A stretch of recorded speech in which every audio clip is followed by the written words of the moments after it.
Praise the Lord. ദൈവ തിരുനാമത്തിന് മഹത്വമുണ്ടാകട്ടെ. വളരെ അനുഗ്രഹിക്കപ്പെട്ട നല്ല സമയം.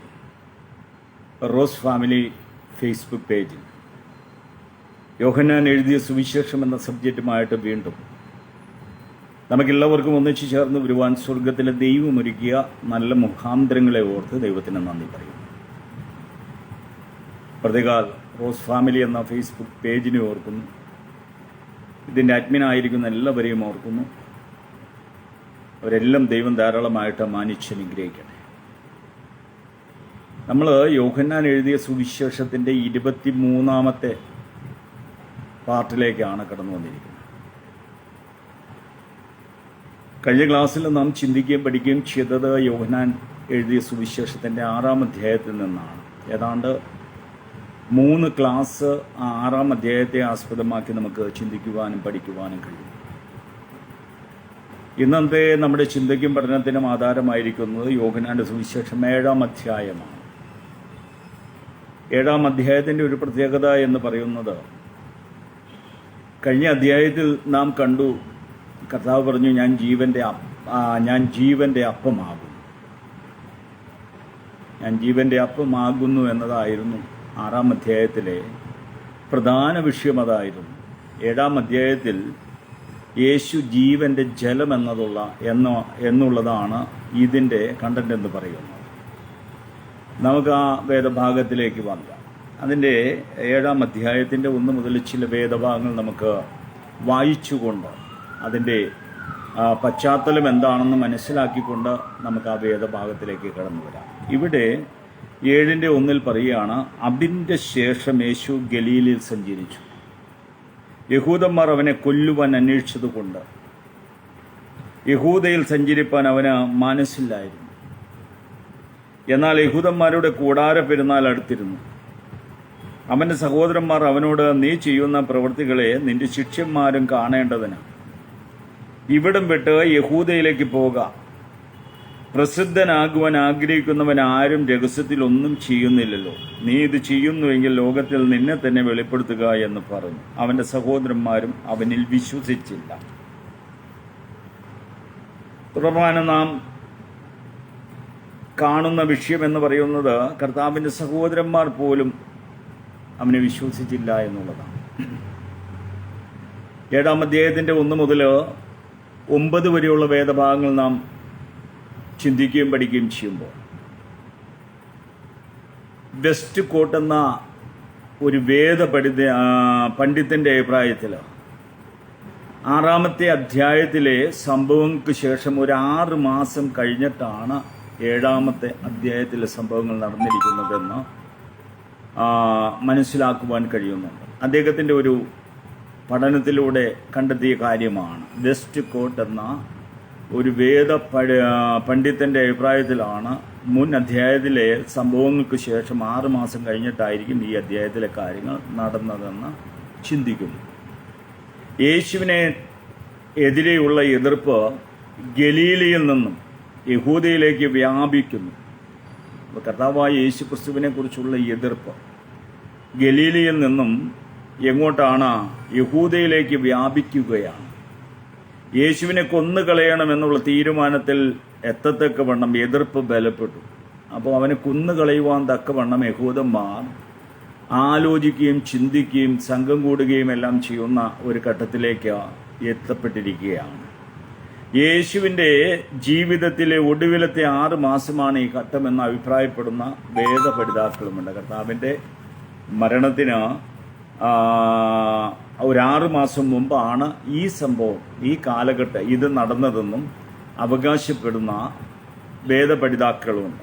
ഓക്കെ, നമുക്ക് 1 മുതൽ 9 വരെ നമ്മൾക്ക് ചിന്തിച്ചു കഴിയുമ്പോൾ, യേശുവിനെ അവിശ്വസിക്കുന്ന സഹോദരന്മാരുമാണ് യോഹന്നാന്റെ സുവിശേഷം 7-ാം അധ്യായത്തിലെ 1 മുതൽ 9 വരെയുള്ള വേദഭാഗം. നമുക്കറിയാം, സഹോദരന്മാർ ഒരു കുടുംബത്തിലൊക്കെയാണ് അവർ വളർന്നതെങ്കിലും കർത്താവിൻ്റെ പല കാര്യങ്ങളെയും അവർക്ക് അംഗീകരിച്ചു കൊടുക്കുവാൻ അവർക്ക് കഴിഞ്ഞിരുന്നില്ല എന്ന തിരുവചനം വായിക്കുമ്പോഴും പഠിക്കുമ്പോഴും നമുക്കറിയാൻ സാധിക്കുന്നു.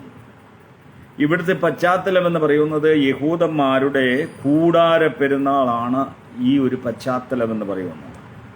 ഇത് നടക്കുന്നത് ഏതാണ്ട് നമ്മുടെ ഇംഗ്ലീഷ് കലണ്ടർ അനുസരിച്ച് ഏതാണ്ട് സെപ്റ്റംബർ മാസം അവസാനത്തിലും ഒക്ടോബർ മാസം ആദ്യവുമായിട്ടാണ് ഈ ഒരു പെരുന്നാൾ നടക്കുന്നത്. ആദ്യത്തെ 3 പ്രധാന ഉത്സവങ്ങളിൽ ഒന്നാണ് കൂടാര പെരുന്നാൾ. ഓക്കെ, അതായത് കൂടാര പെരുന്നാളിനെ കുറിച്ച് നമുക്കറിയാം. മരുഭൂമിയിൽ തങ്ങളുടെ പിതാക്കന്മാർ കൂടാരങ്ങളിൽ പാർത്തിരുന്നതിൻ്റെ ഓർമ്മ പുതുക്കലാണ് കൂടാര പെരുന്നാളായിട്ട് യഹൂദന്മാർ ആചരിക്കുന്നത്. ഇന്നും ആ ഒരു ആചാരം അവർക്കുണ്ട്. ആലയമില്ലെങ്കിലും അതിനോടനുബന്ധിച്ചെല്ലാം അവർ ഈ കൂടാര പെരുന്നാളിൻ്റെ ഒരു അറ്റ്മോസ്ഫിയർ എല്ലാം ഉണ്ടാക്കിയെടുക്കുന്നുണ്ട് എന്ന് നമുക്ക് മനസ്സിലാക്കുവാൻ കഴിയുന്നുണ്ട്. അപ്പോൾ ഇവിടെ പിതാക്കന്മാർ മരുഭൂമിയിൽ കൂടാരങ്ങളിൽ പാർത്തതിൻ്റെ ഓർമ്മ പുതുക്കലാണ് കൂടാര പെരുന്നാൾ എന്ന് പറയുന്നത്. ലേവ്യ പുസ്തകം 23-ാം അധ്യായത്തിൻ്റെ 34 മുതൽ 43 വരെയുള്ള വേദഭാഗങ്ങൾ നമുക്കത് വായിക്കുമ്പോൾ അത് മനസ്സിലാകും. ആവർത്തനം 16-ന്റെ 13, നെഹമ്യാവ് 8-ന്റെ 18. അപ്പം ഇതെല്ലാം നെഹമ്യാവ് 8-ന്റെ 18 എല്ലാം നാം വായിക്കുമ്പോൾ അതെല്ലാം പിന്തുടർച്ചയായിട്ട് ആലയമുള്ളപ്പോൾ അവർ ആലയത്തിന് ചുറ്റും 7 ദിവസം കൂടാരങ്ങൾ അടിച്ച് അവർ പാർക്കുമായിരുന്നു. അതായത് കമ്പും കോലും എല്ലാം കൊണ്ടുവന്ന് കൂടാരങ്ങൾ അടിച്ച് കുരുത്തോലയെല്ലാം തൂക്കിയിട്ടുകൊണ്ട് ഒരു കൂടാരത്തിൻ്റെ ഒരു അറ്റ്മോസ്ഫിയർ ഉണ്ടാക്കിക്കൊണ്ട് അവരവിടെ പാർത്തിരുന്നു എന്ന് ഇന്നും അത് നമുക്ക് കാണുവാൻ കഴിയുന്നുണ്ട്. യഹൂദന്മാരുടെ ചരിത്രമെല്ലാം എടുത്ത് പഠിച്ചു കഴിയുമ്പോൾ നമുക്ക് അതിനെക്കുറിച്ചെല്ലാം മനസ്സിലാക്കുവാൻ കഴിയുന്നുണ്ട്. അപ്പോൾ കൊയ്ത്ത് കഴിഞ്ഞ് നടക്കുന്നതിനാൽ കൊയ്ത്ത് പെരുന്നാൾ എന്നും ഇതിന് പറഞ്ഞിട്ടുണ്ട്. അതായത് കൊയ്ത്ത് കഴിഞ്ഞിട്ടാണ് ഈ പെരുന്നാൾ ആഘോഷിക്കുന്നത്. അതുകൊണ്ട് കൊയ്ത്ത് പെരുന്നാൾ എന്നും ഇതിന് പറഞ്ഞിരിക്കുന്നു. പുറപ്പാട് 23-ന്റെ 16 ആ വേദഭാഗം നമുക്ക് ചിന്തിക്കുവാൻ കഴിയുന്നുണ്ട്. ഇവിടെ യേശുവിൻ്റെ സഹോദരന്മാർ യേശുവിൻ്റെ ഉയർപ്പിന് ശേഷമാണ് അവനിൽ വിശ്വസിച്ചത്. നമുക്കറിയാം, യേശുവിൻ്റെ സഹോദരന്മാരെന്ന് പറഞ്ഞുകൊണ്ടാണ് യാക്കോബിൻ്റെ ലേഖനവും, യാക്കോബിൻ്റെ സഹോദരൻ എന്ന് പറഞ്ഞുകൊണ്ടാണ് യൂദയെയും പരിചയപ്പെടുത്തിയിരിക്കുന്നത് വിശുദ്ധ ബൈബിള്. പ്രത്യേകം ഓർക്കണം, മറിയ എന്ന സ്ത്രീയെക്കുറിച്ച് ഏറ്റവും കൂടുതൽ മറിയ എന്ന ആ സ്ത്രീയെക്കുറിച്ച് ഏറ്റവും കൂടുതൽ ഉയർത്തി പറയുന്നത് പെന്തക്കോസുകാരിതാണ് എന്ന കാര്യത്തിൽ ഒരു സംശയവും വേണ്ട. ഈ ലോകത്തിൽ മറിയയെക്കുറിച്ച് എങ്കിലും മറ്റുള്ളവർ പറയുന്നത് അവർക്ക് അമ്മയില്ല, മറ്റത് അതില്ല ഇതില്ല എന്ന് അപഖ്യാതികളെല്ലാം പറഞ്ഞു വരുത്തുന്നതല്ലാതെ മറിയെക്കുറിച്ച് കമാം ഒരു അക്ഷരം അതുങ്ങൾക്ക് അറിയില്ല എന്നുള്ളതാണ്. ഞാൻ പലരോടും ചോദിച്ചിട്ടുള്ള കാര്യമാണ്. മറിയയുടെ പേര് പറഞ്ഞ് ഈ പെന്തക്കോസ് അക്രമത്തിന് വരുന്ന പലരോടും ചോദിച്ച ഒരു കാര്യമാണ്, നിങ്ങൾ ഇത്രയും ആരാധ്യ പൂജയാക്കി വെച്ചിരിക്കുന്ന മറിയെക്കുറിച്ച് നിങ്ങളൊരു 10 കാര്യങ്ങളെങ്കിലും വിശുദ്ധ ബൈബിൾ പ്രകാരം പറയാൻ പറഞ്ഞാൽ ഒരു വാക്ക് പോലും പറയാത്ത അനേകരെ ഞാൻ കണ്ടിട്ടുണ്ട്. അപ്പോൾ അതുകൊണ്ട് അതൊന്നുമല്ല. ഇവിടെ മറിയയെ സംബന്ധിച്ചിടത്തോളം ഒന്ന് ആലോചിച്ച് നോക്കിക്കുക. ആ ഉദരത്തിൽ നിന്നും പുറപ്പെട്ട 3 പേര് വിശുദ്ധ ബൈബിളിലെ അറിയപ്പെടുന്ന വ്യക്തികളാണ്. ഒരമ്മയുടെ വയറ്റിൽ നിന്നും പിറന്ന 3 പേര് വിശുദ്ധ ബൈബിളിൽ അറിയപ്പെടുന്ന വ്യക്തികളാണ്.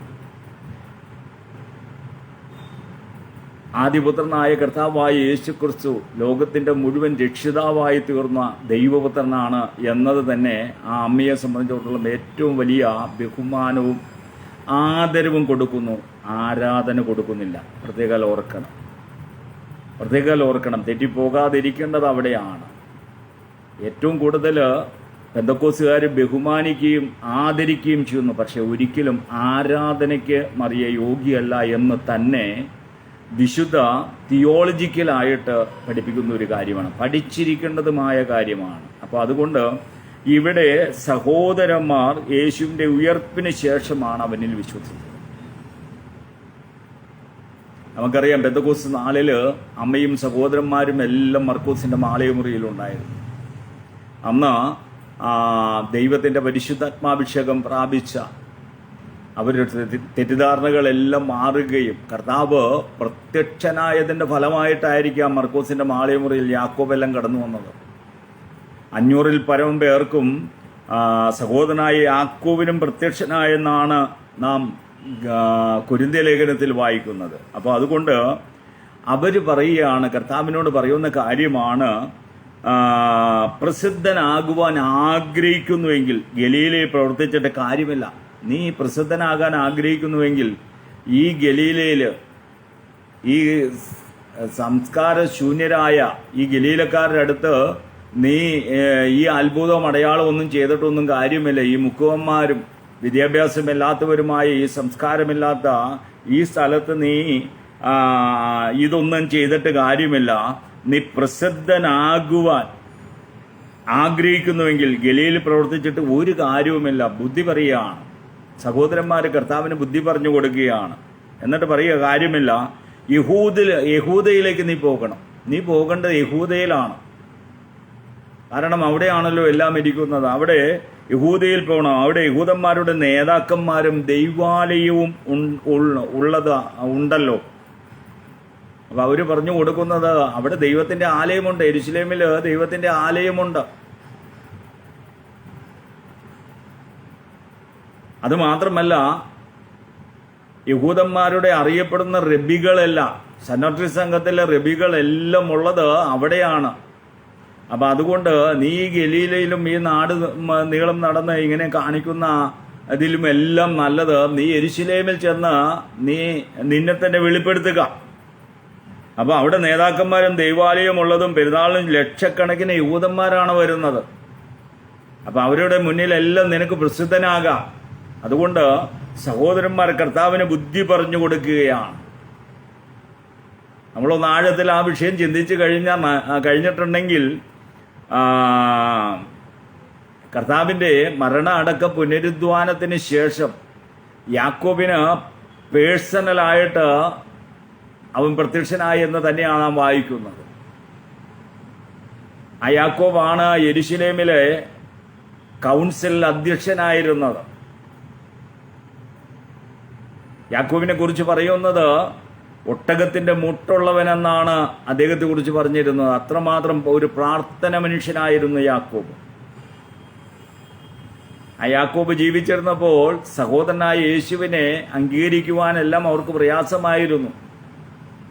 എന്നാൽ യാഥാർത്ഥ്യമായി അവന്റെ മരണ അടക്ക പുനരുദ്ധാനവും അതിനുശേഷമുള്ള അവന്റെ പ്രത്യക്ഷതയിലാണ് അവരെല്ലാം പൂർണ്ണ മനസ്സോടും പൂർണ്ണ ശക്തിയോടും കർത്താവിലേക്ക് തിരിഞ്ഞുകൊണ്ട് പെന്തക്കോസ്ത് നാളിൽ അമ്മയടക്കം വന്ന് അവിടെ അവര് കൂടി പരിശുദ്ധാത്മാവിന് വേണ്ടി കാത്തിരിക്കുന്നത് നാം അവിടെ വായിക്കുകയാണ്.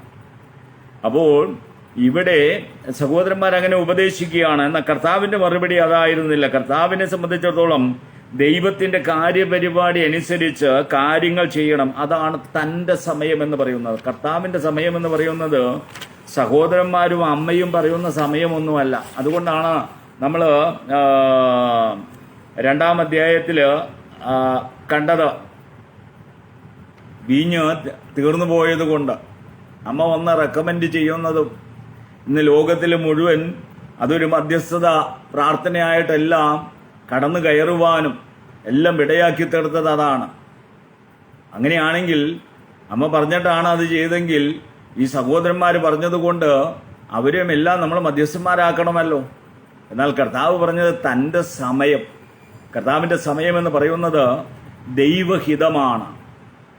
ദൈവത്തിന്റെ ഹിതം പോലെ നടക്കുവാനാണ്. കർത്താവ് പറഞ്ഞു, നമ്മൾ യോഹന്നാന്റെ സുവിശേഷം പഠിച്ചു വന്നതും അത് തന്നെയാണ്. ഞാൻ ദൈവത്തിന്റെ ഇഷ്ടം ചെയ്യുവാൻ അത്ര വന്നിരിക്കുന്നത്.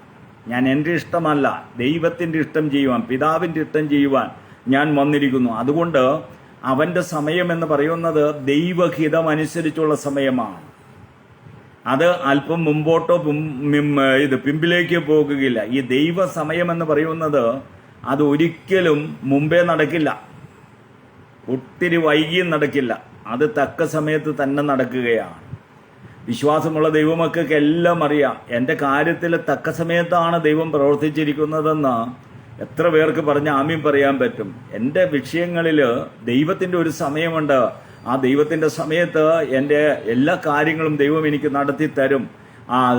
നടക്കാതെ കാര്യങ്ങൾ അത് ദൈവഹിതമല്ല എന്ന് പറയുവാനും നമുക്ക് കഴിയണം. അതുകൊണ്ട് ദൈവഹിതം അന്വേഷിക്കുന്നത് കർത്താവായ യേശുക്രിസ്തുവിൽ കാണുന്ന വലിയൊരു ക്വാളിറ്റി തന്നെയായിരുന്നു. അപ്പോൾ തൻ്റെ സമയം എന്ന് പറഞ്ഞത് ദൈവഹിതമാണ്. കർത്താവിൻ്റെ സമയം എന്ന് പറയുന്നത് എന്നാൽ 8, 9 വേദഭാഗങ്ങൾ നാം വായിക്കുമ്പോൾ ഇപ്പോൾ പോകുന്നില്ല എന്നാണ് കർത്താവ് പറഞ്ഞത്. അവരോട് പറഞ്ഞു, ഞാനിപ്പോൾ പോകുന്നില്ല. അതായത് സഹോദരന്മാരുടെ നിർദ്ദേശം അനുസരിച്ച് അവർ ആഗ്രഹിക്കും പ്രകാരം ഞാൻ പോകുന്നില്ല എന്നാണ് കർത്താവ് അവിടെ ഉദ്ദേശിച്ചത്. ഞാനിപ്പോൾ പോകുന്നില്ല. 8, 9 വേദഭാഗത്തിൽ പറയുന്നത് ഞാനിപ്പോൾ പോകുന്നില്ല. നിങ്ങളുടെ വാക്ക് കേട്ട് പ്രവർത്തിക്കാനായി അല്ല എന്നെ ദൈവം അഴിച്ചിരിക്കുന്നത്. പ്രതികൾ ഓർക്കണം, കർത്താവ് ദൈവഹിതം അന്വേഷിക്കുന്നതെല്ലാം ഇതെല്ലാം നമുക്ക് മനസ്സിലാക്കി തരുന്ന പാഠങ്ങളാണ്. സഹോദരന്മാർ പറയുന്നതനുസരിച്ചോ മറ്റുള്ളവർ പറയുന്നതനുസരിച്ചോ അല്ല ദൈവപ്രവൃത്തി ചെയ്യേണ്ടത്. ദൈവപ്രവൃത്തിക്ക് ദൈവത്തിൻ്റെ ഒരു സമയമുണ്ട്, ദൈവത്തിൻ്റെ ഹിതമുണ്ട്, ദൈവത്തിൻ്റെ ഇഷ്ടമുണ്ട്. ഇതെല്ലാം അന്വേഷിച്ചാണ് ദൈവപ്രവൃത്തിയിൽ ഒരു ദൈവ പൈതൽ അല്ലെങ്കിൽ ഒരു ദൈവദാസനായിരിക്കേണ്ടതെന്ന് നാം മനസ്സിലാക്കണം. വാക്യം 10 മുതൽ 13 വരെ വായിക്കുമ്പോൾ യേശു രഹസ്യമായി പോകുന്നു. പലരും ചോദിച്ചിട്ടുള്ള കാര്യമാണ്. ആദ്യം കർത്താവ് അവരോട് നുണ പറഞ്ഞില്ലേ, പോകാതെ താൻ തനിച്ചു പോയി എന്നുള്ളതാണ്. അതിന് പ്രത്യേകം ഓർക്കണം, അതൊരു സംഘമായിട്ടാണ് ഗലീലയിൽ നിന്ന് ഈ കൂടാരപ്പെരുന്നാൾ. അങ്ങനെ അവരുടെ 7 പെരുന്നാളുകൾ വന്നു കഴിയുമ്പോൾ ലോകത്ത് ചിതറിപ്പാർക്കുന്ന എല്ലാ യഹൂദന്മാരും പങ്കെടുക്കുന്ന പെരുന്നാളുകളാണ്. ലോകത്തിന്റെ പ്രത്യേകം ഓർക്കണം, ഗലീലയിൽ നിന്നും പോകുന്ന ആ പെരുന്നാളിന് പോകുന്ന ആ സംഘം, തീർത്ഥാടക സംഘത്തിന്റെ കൂടെ കർത്താവ് പോകുന്നില്ല എന്നാണ് അവിടെ പറഞ്ഞതിന്റെ അർത്ഥം. അതിന്റെ സാരം അതാണ്. ആ യാത്രസംഘത്തിന്റെ കൂടെ പോകാതെ തനിച്ചു കർത്താവ് പോയി. ഗലീലയിൽ നിന്നുള്ള തീർത്ഥാടകരുടെ കൂട്ടത്തിൽ യേശുവിനെ കാണാൻ ചെന്നതിനാൽ ജനങ്ങൾ അവനെ അന്വേഷിച്ചു.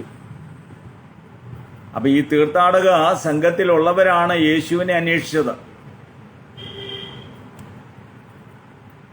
അവരവനെ അന്വേഷിച്ചു എന്നാണ് നാം അവിടെ വായിക്കുന്നത്. ഗലീലയിൽ നിന്നുള്ള തീർത്ഥാടകരുടെ കൂട്ടത്തിൽ യേശുവിനെ കാണാഞ്ഞതിനാൽ ജനങ്ങൾ അവനെ അന്വേഷിച്ചു. യേശുവിനെ കുറിച്ചുള്ള ജനങ്ങളുടെ വിവിധ അഭിപ്രായങ്ങൾ ഈ അധ്യായത്തിൽ, അതായത് 7-ാമത്തെ അധ്യായത്തിൽ കർത്താവ് ആരെന്നുള്ള ജനങ്ങളുടെ ഒരു വിഭിന്നമായ അഭിപ്രായങ്ങൾ നമുക്കവിടെ കാണുവാൻ കഴിയും. അതായത് അതിൻ്റെ 12-ാമത്തെ വാക്യത്തിൽ ചില കൂട്ടർ പറയുന്നത് അവൻ നല്ലവനാണ്. കർത്താവിന്റെ ഈ ഗലീലയിൽ നിന്നും പുറപ്പെട്ട തീർത്ഥാടക സംഘത്തിലെ കർത്താവിനെ കുറിച്ചുള്ള അഭിപ്രായമാണ്. ചിലർ പറയുന്ന അവൻ നല്ലവനാണ്, ചിലർ പറയുന്നത് അവൻ വഞ്ചകനാണ്. ഓർക്കണം, കർത്താവിന്റെ ആ 5 അപ്പം വാഴ്ത്തി കൊടുത്തത് 5000 പേരിൽ ചിലപ്പോ അതിൽപ്പെട്ടവരൊക്കെ ആയിരിക്കാം ഇത്.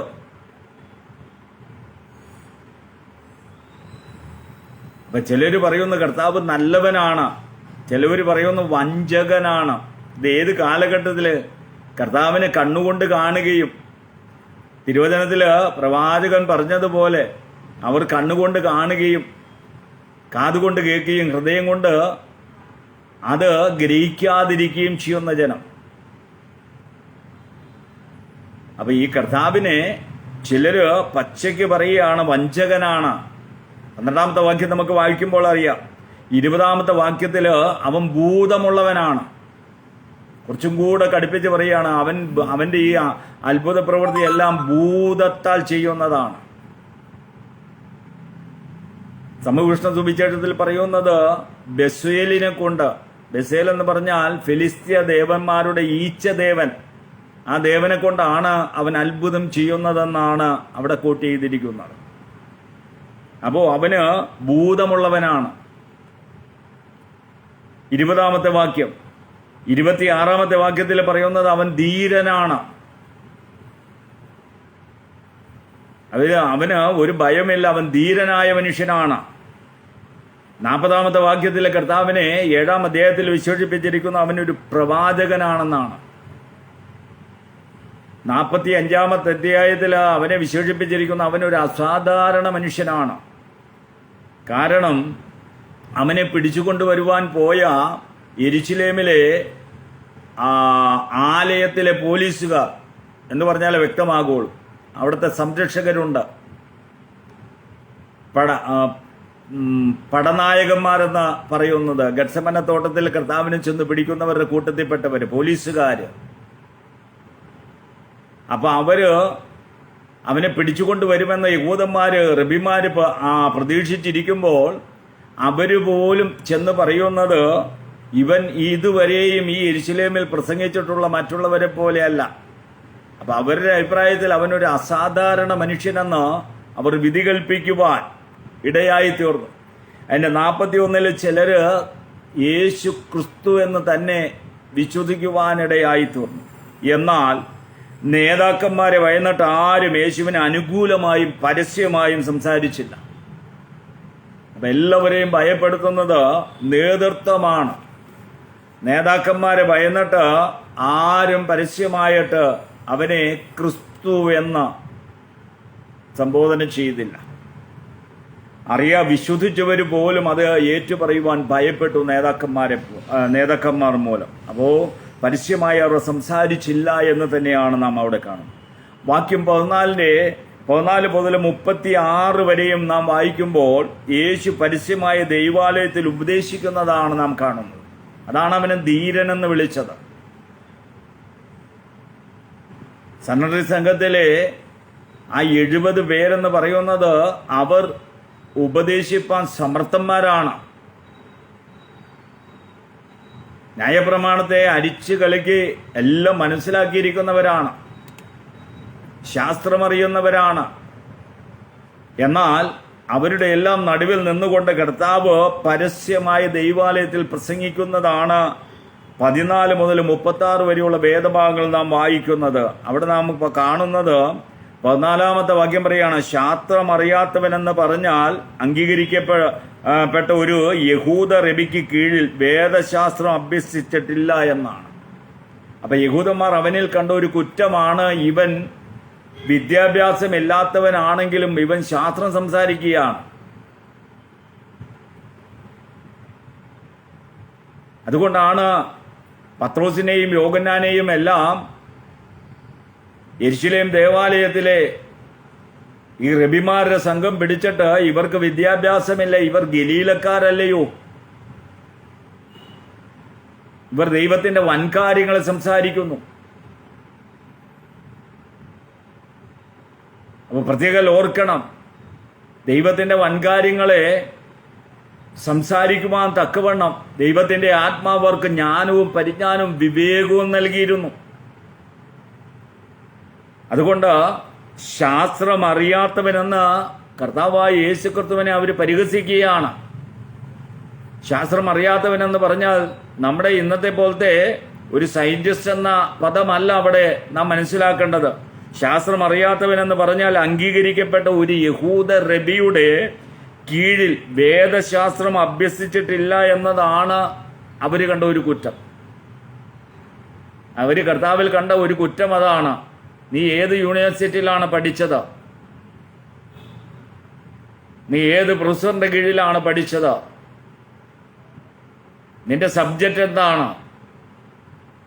അപ്പോ ശാസ്ത്രം എന്ന് പറയുന്നത് അറിയാത്തവനെന്ന് പറഞ്ഞാൽ അംഗീകരിക്കപ്പെടാത്ത ഒരു അംഗീകരിക്കപ്പെട്ട ഒരു യഹൂദ റബിക്ക് കീഴിൽ വേദശാസ്ത്രം അഭ്യസിച്ചിട്ടില്ല എന്നാണ്.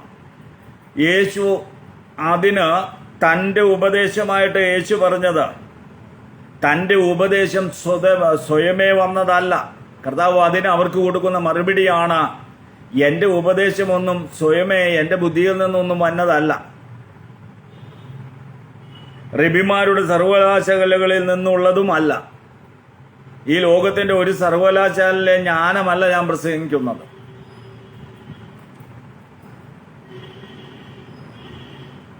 പൗലോസിനെ സംബന്ധിച്ചിടത്തോളം നമുക്കറിയാം, എപ്പിക്യൂയരുമായിട്ട് പൗലോസിന്റെ ആ തർക്ക സംഗതികളെ കുറിച്ചൊക്കെ നാം വായിക്കുമ്പോൾ പൗലോസിലേക്ക് വ്യാപരിച്ച ദൈവകൃപയും ദൈവജ്ഞാനവും പരിജ്ഞാനവും എല്ലാം നാം പഠിക്കുമ്പോൾ കർത്താവ് ഇവിടെ അവരോട് പറയുന്ന കാര്യം ഇതാണ്, എന്റെ ഉപദേശം സ്വതമേ വന്നതല്ല. നമ്മൾ സ്വതമേ ഒന്നും പറയരുത്. ഞാൻ പലപ്പോഴും എൻ്റെ സ്റ്റുഡൻസിനെ പഠിപ്പിക്കുമ്പോൾ പറയുന്ന കാര്യമാണ്, ദൈവവചനം എടുക്കുമ്പോൾ ഒന്ന് ദൈവത്തോട് നീതിയുള്ളവരായിരിക്കണം. കാരണം പ്രസംഗിക്കുന്നത് പഠിപ്പിക്കുന്നത് ദൈവത്തിന്റെ വചനമാണ്. 2 വചനത്തോട് നീതി പുലർത്തണം. എനിക്ക് അറിയാത്തത് അറിയില്ല എന്ന് പറയുന്നതിനേക്കാൾ യോഗ്യത മറ്റൊന്നുമില്ല. അറിയാത്ത കാര്യങ്ങൾ ജനത്തെ പറഞ്ഞു പഠിപ്പിക്കരുത്. അപ്പം അതുകൊണ്ട് പ്രത്യേകം ഓർക്കേണ്ട കാര്യമാണ്, റബിമാരുടെ സർവകലാശാലകളിൽ നിന്നൊന്ന് ഉള്ളതോ അല്ല, ദൈവത്തിൽ നിന്നുള്ളതാണ്. ഞാൻ സംസാരിക്കുന്നത്, നിങ്ങളോട് സംസാരിക്കുന്നതെല്ലാം ദൈവത്തിൽ നിന്നും പ്രാപിച്ചിട്ട് ദൈവം തരുന്നത് സംസാരിക്കുന്നതാണ്. 16-ാമത്തെ വാക്യം 37-44 വേദഭാഗങ്ങളിൽ കർത്താവായ യേശുക്രിസ്തുവിന്റെ ആഹ്വാനമാണ് നാം കാണുന്നത്. ഈ 7-ാം അധ്യായത്തിന്റെ പ്രധാന കണ്ടന്റ് എന്ന് പറയുന്നത് അതാണ്. നമുക്ക് ആ വേദഭാഗം ഒന്ന് വായിച്ചിട്ട് നമുക്ക് അതിനെക്കുറിച്ച് ഒന്ന് ചിന്തിക്കാം. എന്താണെന്ന് വെച്ചാൽ 7-ാം അധ്യായം എടുത്തു കഴിഞ്ഞാൽ ഏതൊരു ദൈവദാസനെ കുറിച്ച് 7-ാം അധ്യായം എടുക്കുമ്പോഴും അനേക പ്രസംഗ വിഷയങ്ങൾ ദൈവമക്കൾ കേട്ടിട്ടുള്ള ഒരു വേദഭാഗമാണ്. അതിന്റെ 37 ഉത്സവത്തിന്റെ മഹാദിനമായ ഒടുക്കത്തെ നാളിൽ യേശു നിന്നുകൊണ്ട് ദാഹിക്കുന്നവൻ എല്ലാം എൻ്റെ അടുക്കൽ വന്ന് കുടിക്കട്ടെ, എന്നിൽ വിശ്വസിക്കുന്നവന്റെ ഉള്ളിൽ നിന്നും തിരുവെഴുത്ത് പറയുന്നത് പോലെ ജീവജലത്തിന്റെ നദികൾ ഒഴുകുമെന്ന് വിളിച്ചു പറഞ്ഞു. അവനിത് തന്നിൽ വിശ്വസിക്കുന്നവർക്ക് ലഭിപ്പാനുള്ള ആത്മാവിനെ കുറിച്ചാകുന്നു പറഞ്ഞത്. യേശു അന്ന് തേജസ്കരിക്കപ്പെട്ടിട്ടില്ലായികയാൽ ആത്മാവ് വന്നിട്ടില്ലായിരുന്നു. വളരെ അർത്ഥവത്തായതും വളരെ ചിന്തനീയമായിട്ട് ഉള്ള ഒരു വേദഭാഗമാണിത്. ഉത്സവ ദിവസത്തിന്റെ ഒടുക്കത്തെ നാൾ അവൻ നിന്നുകൊണ്ട് ദാഹിക്കുന്നവൻ എല്ലാം എൻ്റെ അടുക്കൽ വരട്ടെ. അതായത് ഇത് 7 ദിവസമുള്ള ഒരു പെരുന്നാളാണ്. കൂടാര പെരുന്നാൾ എന്ന് പറയുന്നത് 7 ദിവസം നീണ്ടു നിൽക്കുന്ന ഒരു പെരുന്നാളാണ്. കാരണം ലോകത്തിന്റെ നാനാഭാഗത്ത് നിന്ന് എത്തിപ്പെടുവാനുള്ള യഹൂദന്മാരെല്ലാം എത്ര ദിവസങ്ങൾക്ക് മുമ്പ് പുറപ്പെട്ടാലാണ് അവിടെ എത്തിച്ചേരുക എന്നറിയുമോ?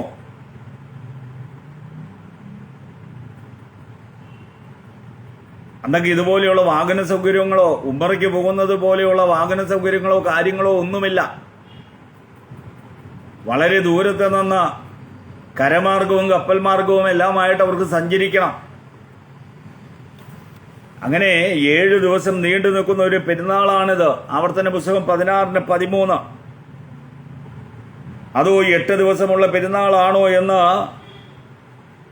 ലേവ്യ പുസ്തകം 23-36, നെഹമ്യാവ് 8-17.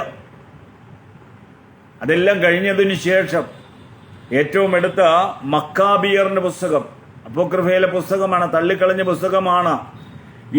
എങ്കിലും ചരിത്ര പഠിതാവായ ജോസിഫസ്, അദ്ദേഹത്തിന്റെ പഠനമാണ് കൂടുതൽ തെളിവായിട്ട് പെന്തക്കോസ്ത് വിശ്വാസത്തിൽ കൂടുതലായിട്ട് നാം അന്വേഷിക്കുകയും അംഗീകരിക്കുകയും ചെയ്യുന്നത്. ജോസിഫസ് എന്ന ചരിത്രകാരൻ, അദ്ദേഹം 2 മക്കാബിയറിൽ നിന്നാണ് ഇത് 8-ാമത്തെ ദിവസമെന്ന് മനസ്സിലാക്കുവാൻ കഴിയുന്നത്. പെരുന്നാൾ കഴിഞ്ഞ ഒടുക്കത്തെ ദിവസമായ 8-ാമത്തെ ദിവസം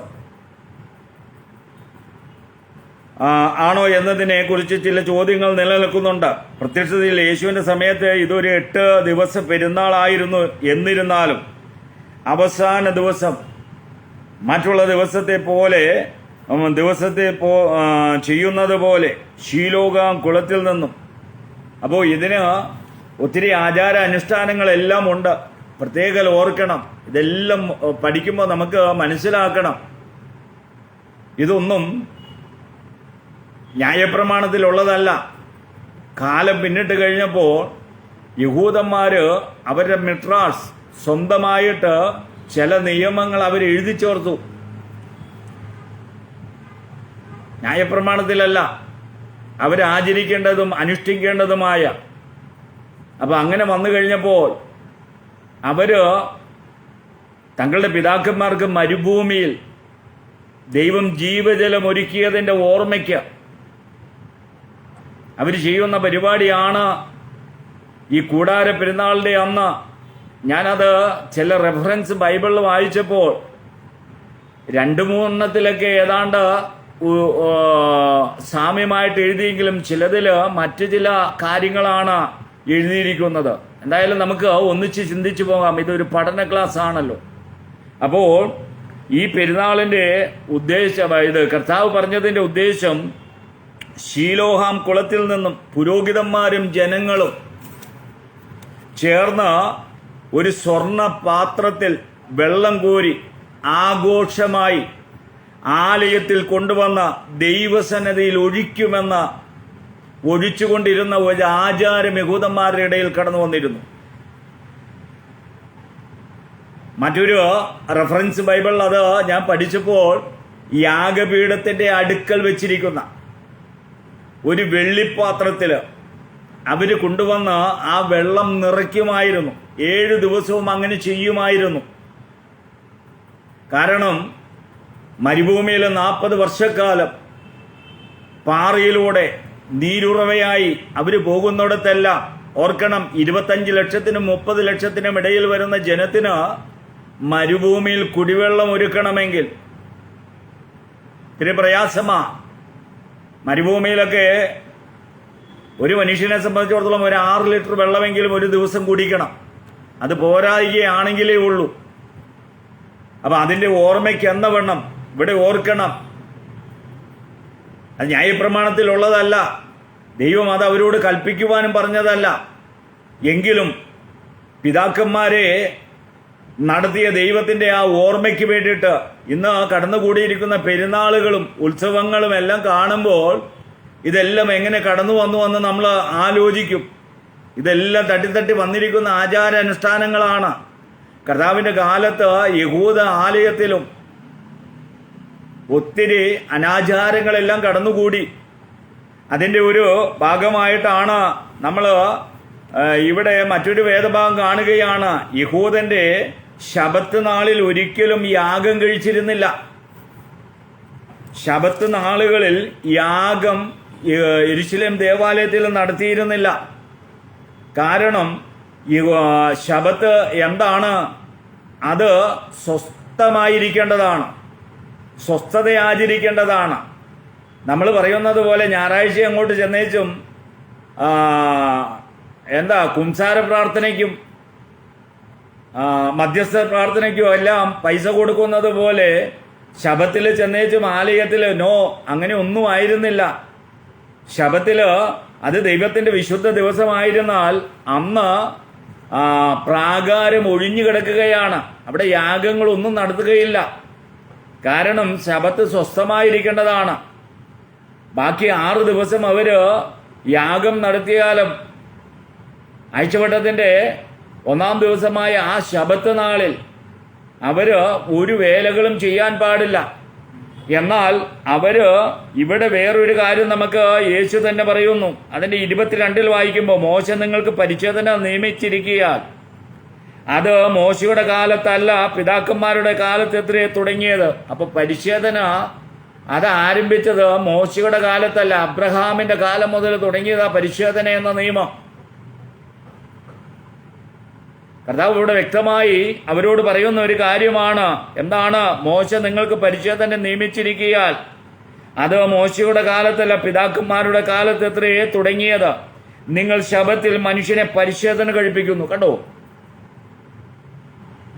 കർത്താവ് ശബത്തിനെ നമ്മൾ യോഹന്നാന്റെ സുവിശേഷം അടിസ്ഥാനമാക്കി ഏതോ ഒരു ക്ലാസ്സിൽ 23 ക്ലാസ് നമ്മൾ പിന്നിട്ടപ്പോൾ ഏതോ ഒരു ക്ലാസ്സിൽ ശബത്തിനെ ലംഘിക്കുന്ന ഒരു കർത്താവിനെ നമുക്ക് കാണുവാൻ കഴിയുന്നുണ്ട്. എന്നാൽ ശബത്ത് ദൈവം തന്നെ നിർത്തൽ ചെയ്തിരുന്നു.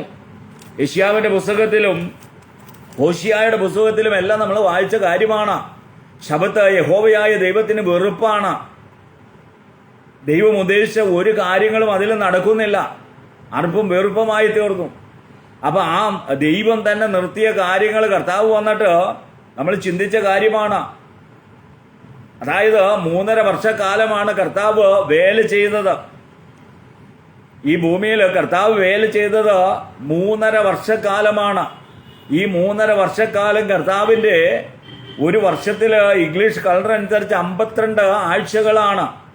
ആ 52 ആഴ്ചകളിൽ ശബത്ത് ദിവസം കർത്താവ് ഒന്നും ചെയ്യാതെ വീട്ടിൽ തന്നെ കുത്തിയിരുന്നായിരുന്നെങ്കിൽ ഏതാണ്ട് 156 ദിവസങ്ങൾ കർത്താവിൻ്റെ 3.5 വർഷത്തിൽ നഷ്ടമാകുമായിരുന്നു. കർത്താവിനെ പോലെ ഒരു ഉത്സാഹിയെ നമ്മൾ വിശുദ്ധ ബൈബിളിൽ കർത്താവിനെ പോലെ ഒരു ഉത്സാഹി ആ 3.5 വർഷത്തിൽ കർത്താവ് എവിടെയെങ്കിലും കിടന്ന് ഉറങ്ങിയതോ വിശ്രമിച്ചതോ ഇതൊന്നും നമ്മൾ കാണുന്നില്ല. രാത്രിയും പകലും എല്ലാം കർത്താവിനെ അന്വേഷിച്ച് വന്ന രോഗികളും ഭൂതഗ്രസ്തരും എല്ലാം ആയിട്ട് വെളുപ്പിനെ എഴുന്നേറ്റ് പ്രാർത്ഥനയ്ക്ക് പോകുന്ന ഒരു കർത്താവിനെ എല്ലാമാണ്, ഒരു പ്രാർത്ഥന ജീവിതമുള്ള ഒരു കർത്താവിനെയാണ് നാം കാണുകയും പഠിക്കുകയും ചെയ്യുന്നത്. അപ്പോൾ ഇവിടെ പറയുന്ന കാര്യമാണ്, പിതാക്കന്മാരുടെ കാലത്ത് നിങ്ങൾ ശബത്തിന് മനുഷ്യനെ പരിച്ഛേദന കഴിക്കുന്നു. അപ്പൊ ആ കാലത്ത് ശബത്തിൽ പരിച്ഛേദന കഴിച്ചിരുന്നു. 1-ാം നൂറ്റാണ്ടിലെ കർത്താവിന്റെ കാലത്ത് അരുത് എന്ന് പറഞ്ഞത് ദൈവം പറഞ്ഞത് ഇവർ ചെയ്യുകയാണ്. അതിന് കർത്താവ് പറയുന്ന ഒരു മറുപടിയുണ്ട്. മോശയുടെ ന്യായപ്രമാണത്തിന് നീക്കം വരാതിരിപ്പാൻ ശബത്തിന് മനുഷ്യനെ പരിച്ഛേദന ഏൽക്കുന്നുവെങ്കിൽ ഞാൻ ശബത്തിൽ ഒരു മനുഷ്യനെ മുഴുവനും സൗഖ്യമാക്കിയതിനാൽ എന്നോട് ഈർഷ്യപ്പെടുന്നത് എന്ത്? അപ്പൊ അവർക്ക് എന്തുമാകാം. മറ്റൊരുവൻ ചെയ്യുമ്പോൾ അത് കുറ്റമായി തീരുന്ന ഒരു അനുഭവം അവിടെയുണ്ട്. അപ്പൊ കർത്താവിനെ എങ്ങനെയെങ്കിലും എതിർക്കുക എന്നുള്ളതാണ്, അവന്റെ ശുശ്രൂഷക്കാലം തികയ്ക്കുവാൻ എങ്ങനെയെങ്കിലും എതിർക്കുക എന്നുള്ളതാണ്. പ്രത്യേകം ഓർക്കണം. അപ്പോൾ ഇവിടെ ആ വെള്ളം കോരിക്കൊണ്ടുപോയി അവര് ദൈവത്തിന്റെ സന്നദ്ധയിൽ വെച്ചിരിക്കുന്ന, അല്ലെങ്കിൽ ദൈവത്തിന്റെ ആലയത്തിൽ കൊണ്ടുപോയി ഒഴിക്കുമായി ദൈവസന്നദ്ധയിൽ ഒഴിക്കും എന്നാണ് 2-3 റെഫറൻസ് ബൈബിളിൽ, തരക്കേടില്ലാത്ത 1-2-3 റെഫറൻസ് ബൈബിളിൽ നിന്ന് മനസ്സിലാക്കുവാൻ കഴിഞ്ഞത്. മറ്റൊരു ബൈബിളിലാണ് പറഞ്ഞിരിക്കുന്നത്, അതൊരു വെള്ളിപ്പാത്രം വെച്ചിട്ട് അതിൽ ശീലോവിൽ ഈ സ്വർണ്ണ പാത്രത്തിൽ വെള്ളം കോരിക്കൊണ്ടുപോയി അതിൽ ഒഴിക്കുമായിരുന്നു. മരുഭൂമിയിൽ ഞങ്ങളെ പാറയിൽ നിന്നും കുടിപ്പിച്ച ദൈവത്തിന്റെ സ്നേഹത്തെ ഓർമ്മയ്ക്കായിട്ട് യിശയ്യാവിന്റെ പുസ്തകം 12-ന്റെ 3-ാം വേദഭാഗവും സങ്കീർത്തനം 113 മുതൽ 118 വരെയുള്ള സങ്കീർത്തന വേദഭാഗങ്ങൾ ഈ കൂടാര പെരുന്നാളിന് അവർ വായിക്കുമായിരുന്നു. അതെല്ലാം അവരുടെ ആചാരമാണ്. ഓക്കെ, കർത്താവിന്റെ കാലത്ത് 8-ാം ദിവസം ആഘോഷിച്ചിരുന്നു. അത് ഇസ്രായേൽ കനാനിൽ പ്രവേശിച്ചതിന്റെ ഓർമ്മയ്ക്കായിട്ടാണ് ഇത് 8-ാമത്തെ ദിവസവും ഈ വെള്ളം കോരി ഒഴിക്കുന്നതിന്റെ പശ്ചാത്തലമെന്നാണ് നമുക്ക് മനസ്സിലാക്കാൻ കഴിഞ്ഞത്.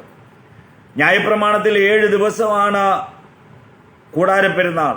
8-ാമത്തെ ദിവസം എന്ന് പറയുന്നത് ഇവര് ചേർക്കപ്പെട്ടതാണ്, അതായത് കനാൻ ദേശത്തിലേക്കുള്ള പ്രവേശനം. അതിന്റെ ഓർമ്മയ്ക്കായിട്ടാണ് അവര് ഈ സ്വർണ്ണ പാത്രത്തില് ശീലോഹാം കുളത്തിൽ നിന്നും വെള്ളമെടുത്ത് കൊണ്ടുപോയി ദൈവത്തിന്റെ യാഗപീഠത്തിൽ ഒഴിക്കുന്നതെന്ന് അവർ സ്ഥിരമായി ചെയ്തു വരുന്ന ഒരു കാര്യമാണ്. ഇങ്ങനെ വെള്ളം കോരി ഒഴിക്കുന്നതിന്റെ പശ്ചാത്തലത്തിലാണ് കർത്താവ് വിളിച്ചു പറയുന്നത്, ദാഹിക്കുന്നവൻ എൻ്റെ അടുക്കൽ നിന്നും കുടിക്കട്ടെ. അവിടെയാണ് കർത്താവ് തന്നെ വെളിപ്പെടുത്തുകയാണ്, ദാഹിക്കുന്നവൻ എൻ്റെ അടുക്കൽ നിന്ന് കുടിക്കട്ടെ എന്ന് യേശു വിളിച്ചു പറയുന്നത്. അതായത് ആത്മദാഹം തീർക്കാൻ താൻ ശക്തനാണെന്ന് യേശു പറഞ്ഞ് അവിടെ മനസ്സിലാക്കുകയാണ്. ശമരിയ സ്ത്രീയോട് പറഞ്ഞതുപോലെ, ഞാൻ കൊടുക്കുന്ന വെള്ളം കുടിക്കുന്നവൻ ഒരു നാളും ദാഹിക്കുകയില്ല. അപ്പൊ എന്ന് പറഞ്ഞതുപോലെ ആ 40 വർഷക്കാലം നിങ്ങൾക്ക് അതുകൊണ്ടാണ് പൗലോസ് പറഞ്ഞ ആ അനുഗമിച്ച പാറ ക്രിസ്തു എത്രേ. അപ്പൊ അതൊക്കെ ഇവർക്കൊന്ന് വെളിപ്പെടുവാൻ പ്രൈതലോ അതിന്റെ ഒരു പശ്ചാത്തലത്തിലാണ് കർത്താവ് പറഞ്ഞത്, ദാഹിക്കുന്നവൻ എൻ്റെ അടുക്കൽ നിന്നും കുടിക്കട്ടെ എന്ന് യേശു വിളിച്ചു പറഞ്ഞത്. അതായത് ആത്മദാഹമുള്ളവൻ യേശുവിൻ്റെ അടുക്കൽ വന്നാലേ ആ ആത്മദാഹം തീരുകയുള്ളൂ. വേറെ ആരുടെ അടുക്കൽ പോയാലും ആത്മദാഹം തീരുകയില്ല. അതുകൊണ്ട് ആ ഇരിമ്യാ പ്രവാചകൻ വിളിച്ചു പറഞ്ഞത്, ഈ ജനം 2 പാപം ചെയ്തിരിക്കുന്നു. ഈ ജനം 2 പാപം ചെയ്തിരിക്കുന്നു. ഒന്ന്, ജീവന്റെ ഉറവയായ എന്നെ ഉപേക്ഷിച്ച്, യഹോവയായ ദൈവം പറയുകയാണ്, ജീവന്റെ ജലം ഉറവയായ എന്നെ ഉപേക്ഷിച്ച് പൊട്ട കിണറുകളെ തന്നെ കുഴിച്ചിരിക്കുന്നു. കിണർ കുഴി ഒരു വലിയൊരു കാര്യമാണ്. അതിന്റെ അവസാനം കാണുകോളം ആർക്കാണെങ്കിലും ടെൻഷനാണ്. പ്രത്യേകിച്ച് ഈ പാറയൊക്കെ ഉള്ള സ്ഥലങ്ങളിൽ കിണർ കുഴിച്ച് പല കിണറുകളും മൂടേണ്ടതായിട്ട് വന്നിട്ടുണ്ട്. ലക്ഷങ്ങൾ ചിലവഴിച്ച കിണറുകൾ മൂടിക്കളയേണ്ട അവസ്ഥ വന്നിട്ടുണ്ട്. ഇവിടെ പ്രവാചകൻ ഇരിമ്യാവ് വിളിച്ചു പറഞ്ഞതുപോലെ ഈ ജനം 2 ദോഷം ചെയ്തിരിക്കുന്നു. ജീവന്റെ ഉറവയായ എന്നെ ഉപേക്ഷിച്ച ജീവനില്ലാത്ത പൊട്ടക്കിണറുകളെ തന്നെ അവര് കുഴിച്ചിരിക്കുന്നു, അന്വേഷിച്ചിരിക്കുന്നു.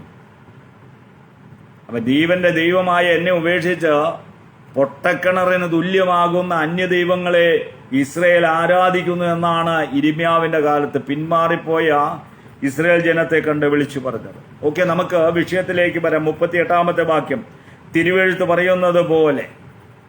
എന്താ തിരുവെഴുത്ത് പറയുന്നത്? യെശയ്യാവിന്റെ പുസ്തകം 58:11, ഇരിമ്യാവ് 31:12, സങ്കീർത്തനം 46:3. ജല നദികൾ ഒഴുകും. ഇത് യേശുവിൽ വിശ്വസിക്കുന്നവർക്ക് ലഭിക്കുവാൻ പോകുന്ന പരിശുദ്ധാത്മാവിനെ കുറിച്ച് അത്രേ പറഞ്ഞിരിക്കുന്നത്. അപ്പൊ ഇത് കർത്താവ് പറഞ്ഞിരിക്കുന്നത് യേശുവിൽ വിശ്വസിക്കുന്നവർക്ക് ലഭിക്കുവാൻ പോകുന്ന പരിശുദ്ധാത്മാവിനെ കുറിച്ച് അത്രേ കർത്താവ് പറഞ്ഞത്. അവനിൽ നിന്നും കുടിക്കുമ്പോൾ ആദ്യം നമ്മിലും, കർത്താവിന്റെ അടുക്കൽ വന്ന് ആ ജീവന്റെ ഉറവയായ കർത്താവിൽ നിന്നും കുടിക്കുമ്പോൾ അത് ആദ്യം നമ്മുടെ ദാഹം മാറുകയാണ്. പിന്നെ നമ്മുടെ ദാഹം മാറിക്കഴിയുമ്പോഴോ നമ്മൾ പിന്നെയും അതിൽ നിന്നും കുടിച്ചുകൊണ്ടിരിക്കുകയാണ്. അതൊരു ഉറവയായി തീരുകയാണ്. ഒന്ന് ആലോചിച്ച് നോക്കിക്കേ, ഒരു ടാപ്പിന്റെ കീഴിൽ ഒരു പാത്രം വെച്ചിരിക്കുക. ആ പാത്രം ടാപ്പ് തുറന്ന് വെള്ളം വീണുകൊണ്ടിരിക്കുകയാണ്. വെള്ളം വീണ് ആ പാത്രം നിറഞ്ഞു കഴിയുമ്പോൾ ടാപ്പ് അടയ്ക്കുന്നില്ല, നമ്മൾ അത് നിറഞ്ഞൊഴുകുകയാണ്. ഇത് തന്നെയാണ് ഇതിന്റെ സാരമെന്ന് പറയുന്നത്. ആദ്യം കർത്താവിന്റെ അടുക്കൽ വിശ്വസിച്ച് വരുന്നവൻ അവന്റെ ദാഹം തീരുകയാണ്. യഥാർത്ഥമായും കർത്താവിന്റെ അടുക്കൽ വന്നവന്റെ ദാഹം തീരുകയാണ്. പത്രോസ് പറഞ്ഞതുപോലെ ജീവനായ കല്ലായ അവന്റെ അടുക്കൽ വന്ന് നാമും ജീവനുള്ള കല്ലായി തീരേണ്ടത്. അപ്പൊ എന്ന് പറഞ്ഞതുപോലെ ജീവന്റെ ഉറവയായ കർത്താവിന്റെ അടുക്കൽ വന്ന് ആദ്യം നമ്മുടെ ദാഹം തീരുകയാണ്. നമ്മുടെ ദാഹം തീർന്നു കഴിയുമ്പോൾ അത് നിറഞ്ഞ് ഒഴുകുകയാണ്. അതൊരു ഉറവയായി മറ്റുള്ളവർക്ക് അനുഗ്രഹത്തിന് കാരണമായി തീരുമെന്ന കർത്താവ് ഇവിടെ പറയുന്നത്. അവനിൽ നിന്നും കുടിക്കുമ്പോൾ ആദ്യം നമ്മിലും, പിന്നെ അത് ഒരു ഉറവയായി പരിണമിക്കുകയും പിന്നീട് അനുഗ്രഹത്തിന്റെ നീർച്ചാലുകളായി നമ്മിൽ നിന്നും മറ്റുള്ളവരിലേക്ക് പ്രവഹിക്കുകയാണ്. അങ്ങനെയാണല്ലോ കർത്താവിനെ അറിയുന്നവരെല്ലാം അതാണല്ലോ. എഹെസ്കേലിന്റെ പുസ്തകത്തിൽ പറഞ്ഞതുപോലെ അതൊരു വലിയ നദിയായി, മുട്ടോളമല്ല അരയോളമല്ല നീന്തിയിട്ടല്ലാതെ കടപ്പാൻ വയ്യാത്തവണ്ണം അതൊരു വലിയ നീരുറവയായി തീർന്നിരിക്കുകയാണ്. അതാണ് നമ്മളിൽ നിന്നെല്ലാം ഒഴുകുന്നത്. ഞാനിന്ന് നിങ്ങളോട് ഇത് പറയുമ്പോൾ ഈ ലോകത്തിന്റെ നാനാഭാഗത്ത് നിന്ന് അനേകർ ഇത് കേൾക്കുകയാണ്. കർത്താവിനെ ആദ്യമായിട്ട് കേൾക്കുന്ന അനേകരുണ്ടെങ്കിൽ അവരെല്ലാം കേൾക്കുകയാണ്. ജീവിതത്തിൽ സ്വസ്ഥതയില്ലാതെ, സമാധാനമില്ലാതെ, എന്ത് ചെയ്യണമെന്നറിയാതെ ആത്മഹത്യയുടെ വക്കിൽ നിൽക്കുകയാണ്. കട്ടവും ദുഃഖവും പ്രയാസവും അനുഭവിച്ച രോഗക്കിടക്കയിലായിരിക്കുന്നവരും അനേകർ കേട്ടുകൊണ്ടിരിക്കുമ്പോൾ പ്രത്യേകം ഓർക്കണം, കർത്താവിന്റെ അടുക്കൽ വന്ന് ആദ്യം അവനിൽ നിന്നും കുടിക്കുക. അവനിൽ വിശ്വസിച്ച നമ്മൾ ആ ഉറവയിൽ നിന്നും എന്താണ് കുടിച്ച് തൃപ്തരാകുകയാണ്. എന്നിട്ടും മതിയാകുന്നില്ല. കർത്താവേ, നിത്യജീവന്റെ മൊഴികൾ നിന്റെ പക്കലുണ്ട്, ഞങ്ങൾ മറ്റാരുടെ അടുക്കൽ പോകുമെന്ന് 6-ാമത്തെ അധ്യായത്തിൽ പത്രോസ് ചോദിച്ചതുപോലെ ഞങ്ങൾ ഇനി ആരുടെ അടുക്കൽ പോകാനാണ്? ഈ നീരുറവയിൽ നിന്നും, ഈ ജീവന്റെ അപ്പത്തിൽ നിന്നും കഴിക്കുന്നിടത്തോളം സംതൃപ്തി ഈ ലോകത്തിൽ മറ്റൊന്നിനും തരുവാൻ കഴിയില്ല. അതുകൊണ്ട് അവനിൽ വിശ്വസിക്കുന്നവര് എന്താണ്? അവരുടെ ദാഹം തീരുകയും അവർ നിറവ് പ്രാപിക്കുകയും അവരിൽ നിന്നും ഒഴുകുന്നത് മറ്റുള്ളവർക്ക് അനുഗ്രഹമായി തീരുകയും ചെയ്യുന്നു. അതാണല്ലോ നമ്മളിലൂടെ, ദൈവമക്കളിലൂടെ അനേകർ ഈ വിശ്വാസത്തിലേക്ക് കടന്നു വരികയാണ്. ഈ നീരുറവ അന്ന് പൊട്ടിപ്പുറപ്പെട്ട കാനാവിലെ കാൽവരിയിലെ ക്രൂശിൽ നിന്നും ആ വിശ്വാസത്തിന്റെ ആ ഉറവ അത് ഇന്ന് ലോകത്തിന്റെ നാനാഭാഗത്തും മനുഷ്യരുള്ളിടത്ത് എല്ലായിടത്തും എത്തിയിരിക്കുകയാണ്. അവന്റെ സത്യസുവിശേഷം ഈ ലോകത്തിന്റെ നാനാഭാഗത്തും എത്തിയിരിക്കുകയാണ്. അപ്പോൾ വിശ്വസിക്കുന്നവരെല്ലാം ആ ജീവ ഉറവയിൽ നിന്നും കുടിക്കുകയാണ്. അവർ സംതൃപ്തരാകുകയാണ്, അവർ തൃപ്തരാകുകയാണ്. അവർ ഈ ലോകത്തിൽ ഒരു വെള്ളത്തിനും തരുവാൻ കഴിയാത്ത തൃപ്തിയിൽ കർത്താവാകുന്ന ആ നീരുറവയിൽ നിന്നും കുടിക്കുകയാണ്. ഇവിടെ കർത്താവ് പറയുന്ന മറ്റൊരു കാര്യമാണ്, എന്നിൽ വിശ്വസിക്കുന്നവന്റെ, ഇതൊരു വർത്തമാനകാല ക്രിയയാകുന്നു. എന്നിൽ വിശ്വസിക്കുന്നവന്, അത് ഇപ്പോൾ നടക്കുന്ന സംഭവമാണ്. ഇപ്പോൾ ഈ വചനം കേട്ടുകൊണ്ട് ഈ ക്ലാസ് അറ്റൻഡ് ചെയ്തുകൊണ്ടിരിക്കുന്നവര് ആരെങ്കിലും ഇപ്പോൾ കർത്താവിൽ വിശ്വസിക്കുന്നുവെങ്കിൽ വർത്തമാന കാലത്ത് നടക്കേണ്ട ഒരു ക്രിയയാണ്, ശ്രദ്ധേയമായ ഒരു കാര്യമാണ് ഇപ്പോൾ നടന്നുകൊണ്ടിരിക്കുന്ന കാര്യം. യോഹന്നാന്റെ സുവിശേഷം 15-ാം അധ്യായത്തിലും കർത്താവ് പറയുന്ന ഒരു കാര്യമാണ്, എന്നിൽ വസിക്കുന്നവൻ, ഇപ്പോൾ കർത്താവിൽ വസിക്കുന്നവൻ എന്നാ അതിൽ പറയുന്നത്. അപ്പൊ കർത്താവിലെ ഈ വർത്തമാന കാലത്ത് നാം എന്തായിരിക്കുന്നു എന്ന് നാം മനസ്സിലാക്കണം. എന്നതുപോലെ ഇവിടെ യേശുവിൽ വിശ്വസിക്കുക തുടർമാനമായി നിലനിൽക്കുന്ന വ്യക്തിപരമായ ബന്ധത്തെ കാണിക്കുന്നു. വ്യക്തിപരമായ ബന്ധത്തെ കാണിക്കുന്നു. യേശു തന്നെ ദൈവം, ജീവന്റെ ജലം എന്ന് വിളിച്ചിട്ടുണ്ട്. യേശു തന്നെ ജീവന്റെ ജലം എന്ന് കർത്താവ് തന്നെ വിളിച്ചിട്ടുണ്ട്. 4:10 നമ്മൾ പഠിച്ചു കഴിഞ്ഞതാണ്. ഇവിടെ പ്രതിഫലിക്കുന്നത് ഇത് പരിശുദ്ധാത്മാവിനെയാണ്. എന്നാൽ ഉത്സവത്തിന്റെ ഒടുക്കത്തെ നാളിൽ കർത്താവ് നിന്നുകൊണ്ട് ദാഹിക്കുന്നവനെല്ലാം എൻ്റെ അടുക്കൽ വരട്ടെ, ഞാൻ ജീവജലത്തിന്റെ ഉറവ അവർക്ക് കുടിപ്പാൻ കൊടുക്കും, പരിശുദ്ധാത്മാവിനെ നൽകുന്നതാണ് ഇവിടുത്തെ ആശയം. ഇവിടെ പ്രതിഫലിക്കുന്നത് പരിശുദ്ധാത്മാവാണ്. അവനാണ് യേശുവിനെ അനുഗമിക്കുന്നവർക്ക് ജീവജലം നൽകുന്നത്. ആലോചിച്ച് നോക്കിക്കേ, പരിശുദ്ധാത്മാവ് വന്നതിന് ശേഷമാണ് ഈ ജീവ ഉറവ മറ്റുള്ളവരിലേക്ക് ഒഴുകുവാനിടയായി തീർന്നത്. മർക്കോസിന്റെ മാളിക മുറിയിൽ നിന്നും കർത്താവ് പറഞ്ഞു, ഉയരത്തിൽ നിന്നും ശക്തി ലഭിച്ചിട്ട് നിങ്ങൾ യെരൂശലേമിലും യഹൂദയിൽ എല്ലായിടത്തും ശമരിയയിലും ലോകത്തിന്റെ അറ്റത്തോളം എന്റെ സാക്ഷികളാകണം. ആ മർക്കോസിന്റെ മാളിക മുറിയിൽ നിന്നും ആ വിശ്വാസത്തോടെ ഒഴുകിയ ആ ജീവജലം അത് ഇന്നും ഒഴുകിക്കൊണ്ടിരിക്കുകയാണ്. വിശ്വാസികൾ ക്രിസ്തുവിനെ ഉരുവാകുന്ന ആത്മാവിന്റെ പ്രവൃത്തി സമാനതകളില്ലാത്തതാണ്. അപ്പൊ കർത്താവിൽ വിശ്വസിക്കുന്നവരില് ഈ ഒഴുക്ക് എന്നും നടന്നുകൊണ്ടിരിക്കുകയാണ്. Praise the Lord. പ്രത്യേകം ഓർക്കണം, ഇവിടുത്തെ സാഹചര്യം ദാഹിക്കുന്നവൻ എന്ന് വെച്ചാൽ ആത്മീയ ദാഹം, ആത്മീയമായ ആവശ്യം അനുഭവപ്പെടുന്നവൻ എന്ന അർത്ഥം. ദാഹിക്കുന്നവൻ എന്ന് പറഞ്ഞാൽ ആത്മീയമായിട്ട് എവിടെ പോയിട്ടും ഒരു സംതൃപ്തിയില്ലാത്തവൻ. പ്രത്യേക ഓർക്കണം, ലോകത്തിന്റെ നാനാ ഭാഗത്ത് നിന്നും കൂടാര പെരുന്നാളിന് വന്നവര് ഇവിടെ വന്ന് ഈ ആചാരാനുഷ്ഠാനങ്ങളെല്ലാം എല്ലാം ചെയ്ത് അവരങ്ങ് പോകുന്നതല്ലാതെ ഒരു സംതൃപ്തിയുമില്ല. ഒരു കാലത്ത് നമ്മള് സമുദായത്തിലെല്ലാം ആയിരുന്നപ്പോൾ ഓരോ പള്ളികളിലും അമ്പലങ്ങളിലും എല്ലാം പോയി നേർച്ചകളും കാഴ്ചകളും എല്ലാം കഴിച്ചു പോരും. പക്ഷേ മനസ്സിനും ശരീരത്തിനും ഒരു സുഖവുമില്ലായിരുന്നു, ഒരു സംതൃപ്തിയുമില്ലായിരുന്നു. ധനനഷ്ടവും യാത്രാക്ലേശവുമല്ലാതെ അങ്ങനെയുള്ള തീർത്ഥാടനങ്ങളിൽ ഒരു ഗുണവും നമുക്ക് ലഭിച്ചിട്ടില്ല. അപ്പൊ അങ്ങനെ വളരെ ദൂരത്ത് നിന്നും വന്നവരാണ്. അവരെല്ലാം കേൾക്കുകയാണ് കർത്താവ് പറയുന്നത്, ദാഹിക്കുന്നവൻ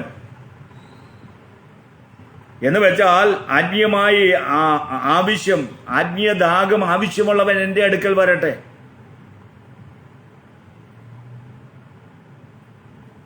ദീനക്കാരന് വൈദ്യനെ കൊണ്ട് ആവശ്യമുള്ളതുപോലെ ആത്മീയദാഹമുള്ളവൻ കർത്താവിന്റെ അടുക്കൽ വന്നാൽ അവന്റെ ആത്മദാഹം തീരുകയാണ്. പിന്നെ അവൻ വേറെ ഒരു സ്ഥലത്തും പോയി ആത്മദാഹം തീർക്കുവാൻ വേറെ ഒരു സ്ഥലത്തും പോകുകയില്ല. ഒരുവൻ താൻ പാപിയാണ് എന്ന് ബോധ്യപ്പെട്ടിട്ടല്ലാതെ അവനെ രക്ഷ പ്രാപിക്കാൻ കഴിയുകയില്ല എന്ന് പ്രത്യേകം നാം മനസ്സിലാക്കണം. കർത്താവ് പറഞ്ഞതുപോലെ 99 നീതിമാന്മാരെക്കാൾ രക്ഷിക്കപ്പെടുന്ന ഒരു പാപിയെ ചൊല്ലി സ്വർഗത്തിൽ വലിയ സന്തോഷവും ആർപ്പും ഉണ്ടാകുകയാണ്. അപ്പൊ ഒരുവൻ താൻ പാപി എന്ന് പൂർണ്ണമായും അവന് ബോധ്യം വന്നിട്ടല്ലാതെ അവന് ക്രിസ്തുവിന്റെ രക്ഷ അനുഭവിക്കാൻ കഴിയില്ല.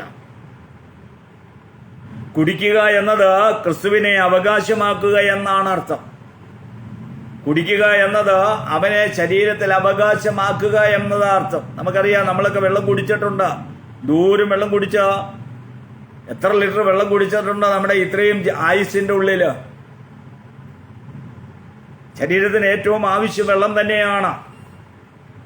ശരീരത്തിൻ്റെ ഏതാണ്ട് 74% വെള്ളമാണ്.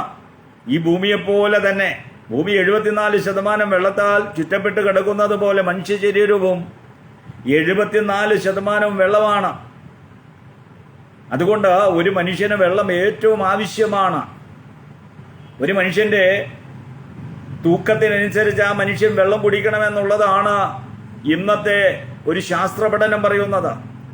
അതായത് ഒരു മനുഷ്യന് 80 കിലോ ഭാരമുണ്ടെങ്കിൽ 4 ലിറ്റർ വെള്ളം ആ മനുഷ്യൻ കുടിക്കണം. 20 ലിറ്റർ വെയിറ്റുള്ള ഒരു മനുഷ്യന് 1 ലിറ്റർ വെള്ളം വീതമായിട്ട് ഒരു ദിവസം 80 കിലോ ഭാരമുള്ള മനുഷ്യൻ 4 ലിറ്റർ വെള്ളം കുറയാതെ കുടിച്ചിരിക്കണം. അതും എങ്ങനെ കുടിക്കണമെന്നാണ്.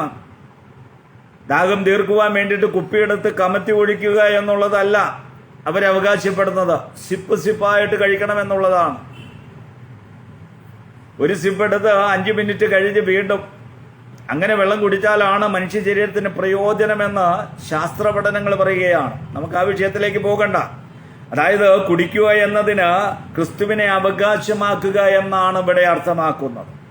യേശുവിൻ്റെ അടുക്കൽ വന്ന് കുടിക്കുക എന്നാൽ യേശുവിനെ അംഗീകരിക്കുക എന്നാണ് അർത്ഥം. യേശുവിനെ അംഗീകരിക്കുന്നതിന് തുല്യമാണ് അവൻ്റെ അടുക്കൽ വന്ന് കുടിക്കുക എന്നത്. ജീവജലം എന്നത് പരിശുദ്ധാത്മാവിനെ കുറിക്കുന്ന പ്രയോഗമാണ്.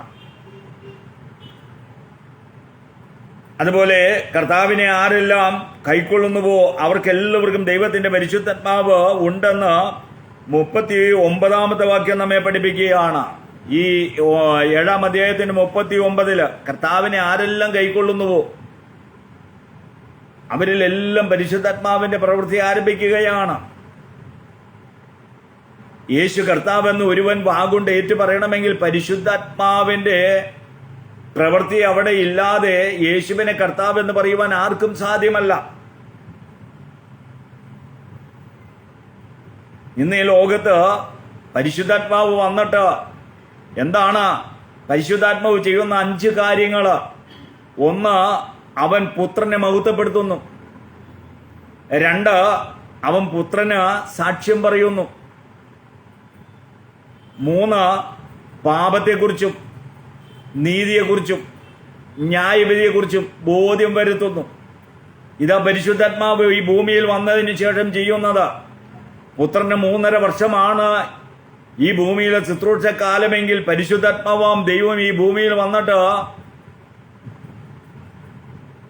2000-ൽ കൂടുതൽ വർഷങ്ങളായി. ഈ 2000 വർഷങ്ങളിൽ പരിശുദ്ധാത്മാവാം ദൈവം ചെയ്യുന്ന പ്രവൃത്തി ഇതാണ്. 1, പുത്രനെ മഹത്വപ്പെടുത്തുന്നു. 2, പുത്രനെ കുറിച്ച് സാക്ഷ്യം പറയുന്നു. 3, പാപത്തെക്കുറിച്ചും നീതിയെക്കുറിച്ചും ന്യായവിധിയെക്കുറിച്ചും മനുഷ്യന് ബോധ്യം തരുന്നു. എന്നിട്ട് മനുഷ്യനെ സകല സത്യത്തിലും വഴി നടത്തുന്നു. ഇതാണ് പരിശുദ്ധാത്മാവ് ചെയ്യുന്നത്. അതുകൊണ്ടാണ് പുത്രന്റെ പരിശുദ്ധാത്മാവിനെ നൽകുന്നത് ആരാണ്? പുത്രനാണ് നൽകുന്നത്. കർത്താവായ യേശുക്രിസ്തുവാണ് പരിശുദ്ധാത്മാവിനെ നൽകുന്നത്. അപ്പൊ പുത്രന്റെ അടുക്കൽ വന്ന് അത് പ്രാപിക്കേണ്ടത് ആവശ്യമാണ്. ജീവജലം എന്നത് പരിശുദ്ധാത്മാവിനെ കുറിക്കുന്ന പ്രയോഗമാണ്. കർത്താവിനെ ആരെല്ലാം കൈക്കൊള്ളുന്നുവോ അവർക്ക് എല്ലാവർക്കും ദൈവത്തിന്റെ പരിശുദ്ധാത്മാവ് ഉണ്ടെന്ന് 39-ാം വാക്യം നമ്മെ പഠിപ്പിക്കുന്നു.